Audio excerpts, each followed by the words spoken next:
How's it going, everyone? Marc here. Before we get started, I wanted to quickly update you guys on something that does actually involve this video. This is actually going to be the last part of the Kevin Smith Q&A footage that I'll be posting, at least on YouTube. All future parts will be posted on my Zippcast profile, as you've seen at the beginning, along with parts 1 through 3 and this as well. I'm doing this because I want all the Q&A footage that I got to be in like one place. So after this video, all the future parts from the Kevin Smith Q&A will be posted on my Zippcast profile. You can just go to the link in the description down below to see that when it's available. So with all that said, take it away, Kev.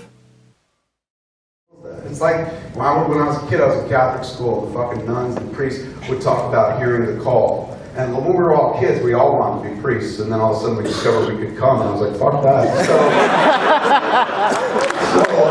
I'll talk to the Lord in other ways. Oh, Jesus.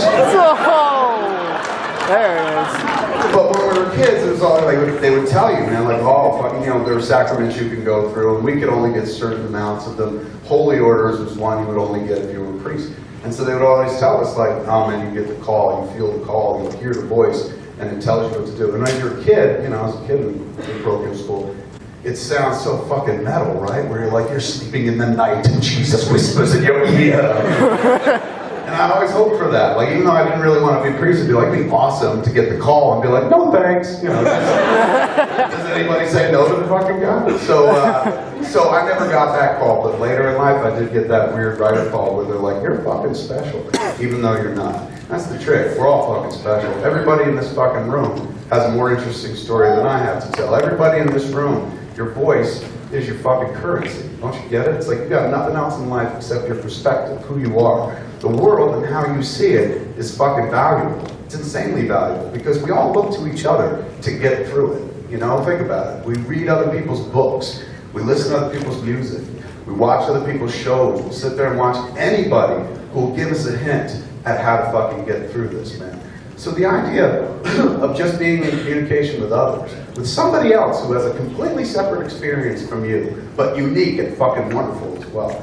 Being able to voice that sort of thing, put it out there, whether it be writing, whether it be like in the age of social media, even tweeting, which fucking counts, a Facebook page, podcast, that's something I'm real big on. I always tell people, go out and fucking record a podcast.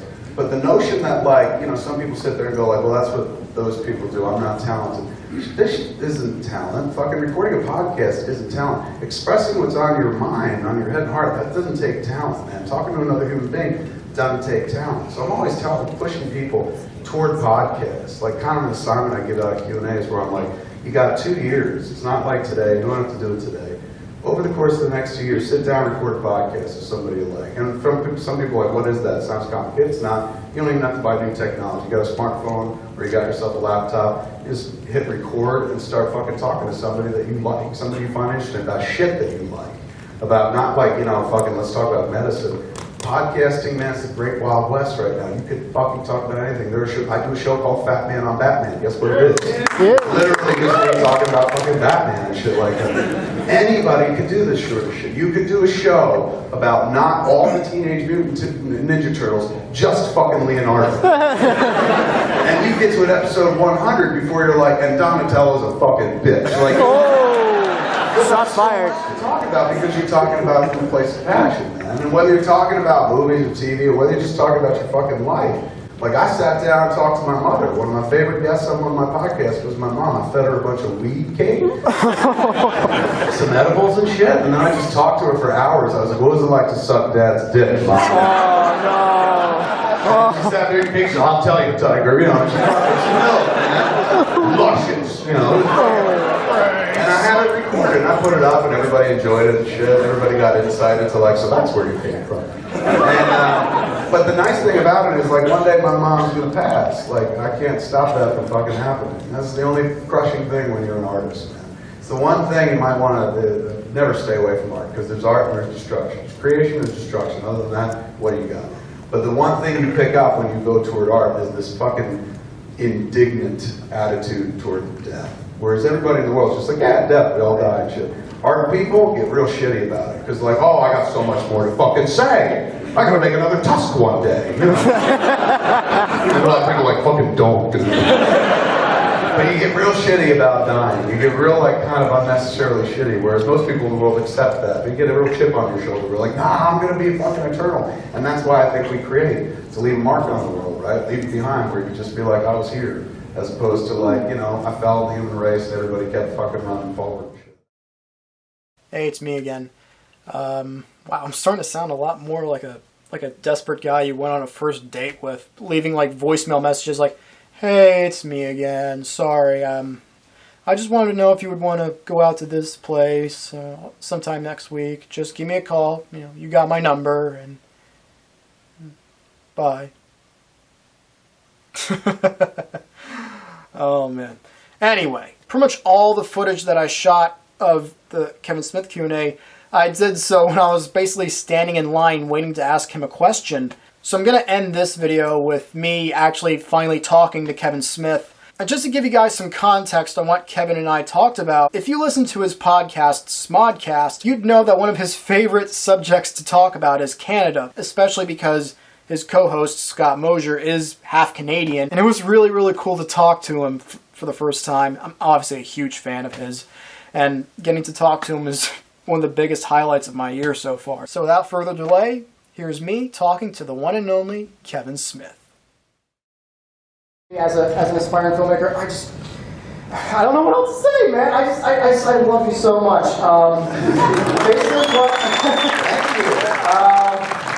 what I wanted to ask you... It's recording. What I wanted to ask you, just real quick, I just wanted to... Considering one of the famed podcast, Smodcast, one of your favorite things to talk about is ScanBC. I have a ScanBC tweet here that I want to read you. Oh my God, read it to me. Alright, so... ScanBC, for those who don't follow, is a Twitter account for British Columbia. It's a police scanner for Vancouver area in British Columbia. And it is almost Candyland sweet at all times. Yeah. The crimes are like dog escaped, you know, shit like that. Although, no gun crime. You never hear about anybody shooting anybody, but there is a fucking preponderance of stabbings. Oh, yes. So, like, it's all like fucking like cop cars stuck in a lake and shit like that. Exactly. Until it's just like a man stabbed in the subway. You know, then it gets real fucking serious. Exactly. So, alright, here's two. Alright, ScanBC, Kev. Vancouver. PD are attending to a road rage.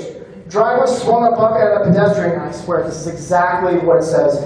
A pedestrian whose dog had just pooped and the owner didn't pick it up. That is exactly what it says. That's a harsh country up there. Yes. And here's another that I thought you would like.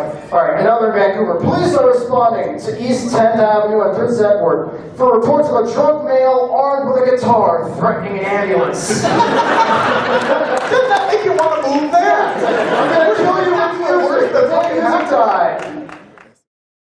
And again, those were all real tweets. That's from a real Twitter account, ScanBC. You should definitely follow it, by the way. You really should. If that's like the worst that happens in Canada, then it's like the safest place to live. Plus, I got to make Kevin Smith laugh. That was really, really cool. Plus, if you can remember like the intro to all my videos over the last few months, you'd know that there's like a last shot of Kevin Smith laughing. This explains why Kevin Smith is laughing. I should put that on my tombstone. Marc, he made Kevin Smith laugh. You know, the guy that made Clerks? Yeah, that guy. Anywho, thanks for watching, guys. I really appreciate it, and thanks for watching all the Kevin Smith Q&A videos if you have been doing so. Of course, if you like what you saw here, feel free to press that like button, share this with your friends, and hey, subscribe if you want. And of course, be on the lookout for my 200th video. It'll be up on September 18th, so save the date, folks, because it's going to be really special, I can guarantee you that. But until next time, I'm Marc. As always, thank you so much for watching, and I'll see you later. Bye.